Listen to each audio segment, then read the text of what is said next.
नमस्कार, आप देख रहे हैं हिंदी खबर में हूं आपके साथ अमित शर्मा। छत्तीसगढ़ में धर्मांतरण और मानव तस्करी की पर सीएम विष्णुदेव साय का ताबड़तोड़ एक्शन देखने को मिल रहा है। दुर्ग जिले में केरल के 2 ननों को धर्मांतरण और मानव तस्करी के आरोप में गिरफ्तार कर लिया गया। गिरोह का खुलासा होने के बाद दुर्ग से लेकर दिल्ली तक सियासी तपिश बढ़ गई है। हिंदी खबर की एक स्पेशल रिपोर्ट आपको हम दिखाते हैं, देखिए जरा। सीएम साय का संकल्प, मानव तस्करी और धर्मांतरण बर्दाश्त नहीं। करोगे धर्मांतरण तो जाओगे जेल। मानव तस्करी और धर्मांतरण पर छत्तीसगढ़ के मुख्यमंत्री विष्णुदेव साय का बहुत बड़ा हंटर चल रहा है, क्योंकि साय को धर्मांतरण और मानव तस्करी किसी भी कीमत पर बर्दाश्त नहीं है। ताजा मामला दुर्ग जिले से है, जहां दुर्ग रेलवे स्टेशन से धर्मांतरण के सौदागर को गिरफ्तार कर लिया। केरल की रहने वाली 2 कैथोलिक नन भी हैं। जीआरपी ने यह कार्रवाई स्थानीय बजरंग दल की शिकायत के बाद की। इस पदाधिकारी ने उन पर राज्य के आदिवासी बहुल नारायणपुर जिले की 3 महिलाओं का जबरन धर्मांतरण और उनकी तस्करी करने का आरोप लगाया था। ये जो छोटे भोले भाले लोगों को जो बरगला के फुसला करके जिस तरीके से ये हमारी बहन बेटियों के साथ अन्याय कर रहे हैं, उसके खिलाफ ये छत्तीसगढ़ बजरंग दल के पूरे छत्तीसगढ़ में बजरंगी खड़े हैं। जिस तरीके से उन बच्चियों को उनके घर में बिना बताए, ना उनके घर में माँ बाप को नहीं पता था, बहन को नहीं पता था, भाई को नहीं पता था, वो लड़का उनको लेके आया हुआ था, बच्ची रोती हुई बैठी थी, उससे मुझे दिक्कत था। बच्चियां जाए, कमाने जाए, सब जगह जाए, हमको कोई दिक्कत नहीं है। उन बच्चियों को झूठ बोल के ले जाया जा रहा था। अगर उनके घर वाले भेजे थे तो क्या वो नन जो लेके जा रही थी उनके पास कोई डॉक्यूमेंट्स थे क्या? घर वालों से कोई लिखा पढ़ी करके ले जा रहे थे क्या? ऐसा कहीं उनके पास कोई डॉक्यूमेंट्स नहीं था। रहा कोई भी धर्म मान सकते हैं, बिल्कुल सभी स्वतंत्र हैं, मैं उसके लिए कभी नहीं रोकती।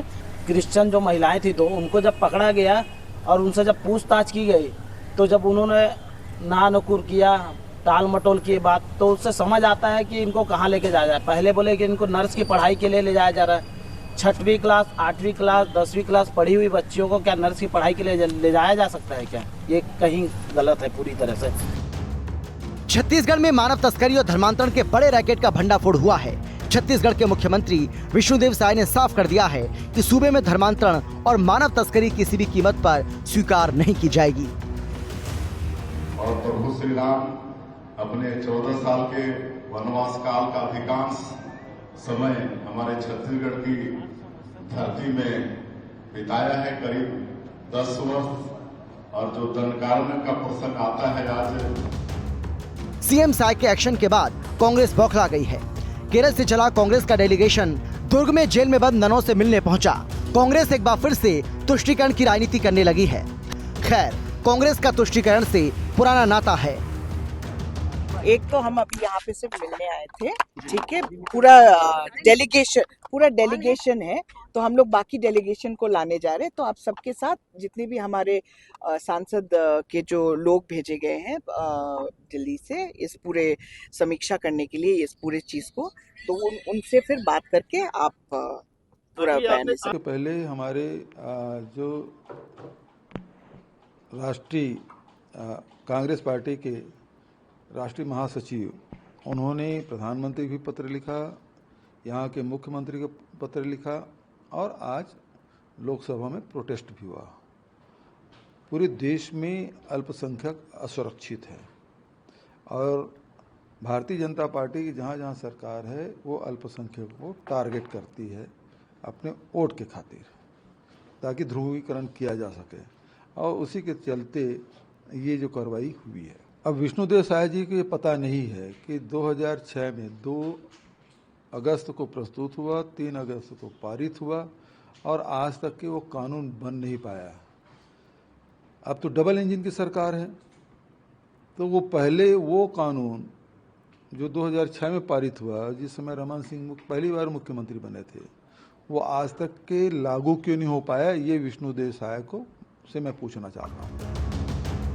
2 ननों की गिरफ्तारी के बाद सूबे की सियासी तपिश और बढ़ गई है। विपक्ष ने धरना देकर सरकार को घेरने की कोशिश की। जी हाँ, यही छत्तीसगढ़ का दुर्ग रेलवे स्टेशन है, जहां से 2 ननों की गिरफ्तारी जो है वो होती है। ये गिरफ्तारी तब होती है जब नारायणपुर से 2 नन 3 लड़कियों को लेकर के छत्तीसगढ़ के नारायणपुर से दुर्ग पहुंचती हैं और दुर्ग से उन्हें उत्तर प्रदेश के आगरा ले जाने के लिए दुर्ग रेलवे स्टेशन पर ट्रेन का इंतजार कर रही होती हैं। ये दोनों नन केरल की रहने वाली हैं, लिहाजा कांग्रेस के दिग्गज नेता भी सियासत करने से चूक नहीं रहे। लेकिन शायद कांग्रेस के नेताओं को देश के संविधान और न्यायालय पर भरोसा नहीं है। इस मामले पर प्रियंका गांधी वाड्रा और नेता प्रतिपक्ष राहुल गांधी की प्रतिक्रिया भी सामने आई है। प्रियंका गांधी ने इस घटना को अल्पसंख्यकों के अधिकारों पर हमला बताया, तो वहीं राहुल गांधी ने बीजेपी और आरएसएस का गुंडा राज बताया। राहुल गांधी ने एक्स पर ट्वीट कर लिखा, छत्तीसगढ़ में 2 कैथोलिक ननों को उनकी आस्था के कारण निशाना बनाकर जेल भेज दिया गया। ये न्याय नहीं, भाजपा आरएसएस का गुंडा राज है। ये खतरनाक पैटर्न को दर्शाता है। इस शासन में अल्पसंख्यकों का व्यवस्थित उत्पीड़न। हम चुप नहीं रहेंगे।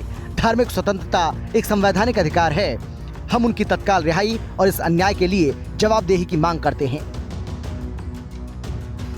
वहीं इस मामले पर प्रियंका गांधी ने सोशल मीडिया प्लेटफॉर्म एक्स पर ट्वीट कर लिखा, मैं 25 जुलाई को छत्तीसगढ़ के दुर्ग रेलवे स्टेशन पर हुई दिल दहला देने वाली घटना की कड़ी निंदा करती हूँ। 2 ईसाई ननों, सिस्टर वंदना और सिस्टर प्रीति को अन्य लोगों के साथ बिना किसी कानूनी आधार के और धर्मांतरण व मानव तस्करी के झूठे आरोपों में हिरासत में लेना अल्पसंख्यकों के अधिकारों पर एक गंभीर हमला है। ये कोई अकेला मामला नहीं है जब भाजपा शासन में अल्पसंख्यकों को व्यवस्थित रूप से परेशान और बदनाम किया जा रहा है। भीड़ तंत्र और सांप्रदायिक हमले की हमारे लोकतंत्र में कोई जगह नहीं है। कानून का राज कायम होना चाहिए। Some nuns from Kerala were very badly ill-treated. They were accused of things they were not doing. They were manhandled, and then they were taken away by the police in Chhattisgarh. And we are protesting against this kind of attack on minorities. We are demanding an end to this kind of atrocity against minorities. It is not fair at all. These are also ladies. इस मामले में लोकसभा में विपक्ष के नेता राहुल गांधी के tweet के जवाब में छत्तीसगढ़ के मुख्यमंत्री विष्णुदेव साय ने तीखा पलटवार किया। मुख्यमंत्री साय ने कहा कि दुर्ग जिले में पकड़ी गई 2 नन नारायणपुर जिले की बेटियों को नौकरी का झांसा देकर आगरा ले जा रही थी। ये मानव तस्करी और प्रलोभन का स्पष्ट उदाहरण है। कानून अपना काम करेगा और इस तरह के संवेदनशील मामलों में कांग्रेस को राजनीति से बचना चाहिए। छत्तीसगढ़ को शांति का टापू बताते हुए धर्मांतरण के खिलाफ अपनी सरकार की सख्त नीति को दोहराया। छत्तीसगढ़ सरकार धर्मांतरण के सख्त खिलाफ है। लगातार मामले प्रकाश में आने के बाद छत्तीसगढ़ की शायद सरकार नया कानून लाने जा रही है। इस नए कानून का ड्राफ्ट तैयार हो रहा है। इस ड्राफ्ट को विधानसभा के अगले सत्र में सदन के पटल पर रखा जाएगा। और प्रभु श्री राम अपने 14 साल के वनवास काल का अधिकांश समय हमारे छत्तीसगढ़ की धरती में बिताया है, करीब 10 वर्ष।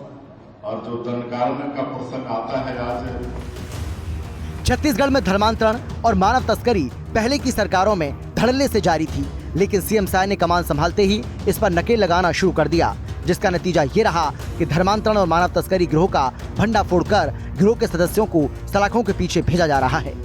तो वहीं कांग्रेस अपनी पुरानी आदतों से बाज नहीं आ रही है, तुष्टीकरण की राजनीति कर रही है।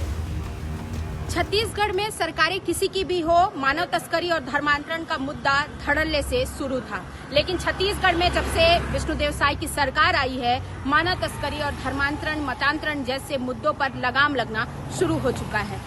ऐसे मुद्दों से जुड़े हुए लोगों को सलाखों के पीछे भेजा जा रहा है। अब विष्णुदेव साय की सरकार एक ऐसा कानून लाने जा रही है जो अगले विधानसभा सत्र में सदन में पेश किया जाएगा, जिससे धर्मांतरण, मतांतरण और मानव तस्करी जैसे मुद्दों पर पूर्ण रूप से लगाम लगा दी जाएगी। निशा द्विवेदी, हिंदी खबर, छत्तीसगढ़, रायपुर।